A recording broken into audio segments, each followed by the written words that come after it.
Still, I would hire him Right. to come work on my Yes. yard. That is amazing. I love that behind the scenes look like that of So everything they're cool. doing, but when you get to the game and it's just looking great. Gorgeous. I'm And sure you could probably lay down on that grass and it's all just yep. even. Yep. Not one blade out of place. Good job, guys.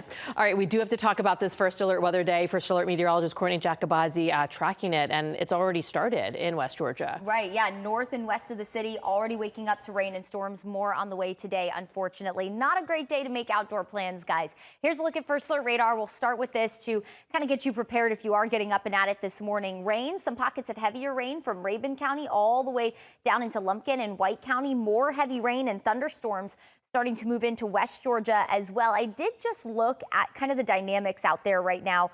Our fuel for storms isn't very high right now. Our wind shear is elevated enough for maybe that isolated tornado threat throughout the morning hours. We'll be watching that very carefully for you. If you live in Clarksville, 820 when the rain's moving into your area. Claremont around 823. Going back a little further west, this line of heavy rain, few rumbles of thunder moving into Plainville at 750. Rome around 756. Adairsville 813. If you live around Johnson Elementary School, 815.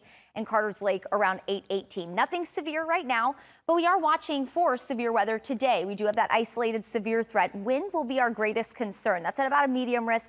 Same with flooding, especially along and south of that I-85 corridor. You are in store for a very rainy 24 hours or so. The tornado threat low, hail is about slim to none. Taking you through First Alert Futurecast, 9 a.m., heavy rain and storms moving in. See this little bowing line right here? That indicates to me very gusty wind along that line, and that's what we're really going to be looking for. Moving into downtown between about 10 and noon, and then this line of storms slowly moves south of the city through the afternoon hours, and watch this, just sits there. 4 to 8 p.m. rounds of heavy rain and storms. I do think that severe threat comes to an end after sunset tonight, so we won't have to worry about an overnight severe threat.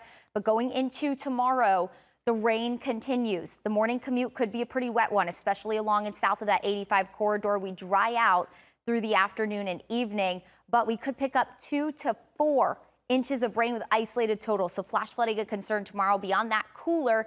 Some of us waking up in the 30s to low 40s Tuesday, Wednesday. Most of the week sits in the 60s. Our next rain chance beyond tomorrow is Friday. Here's what's coming.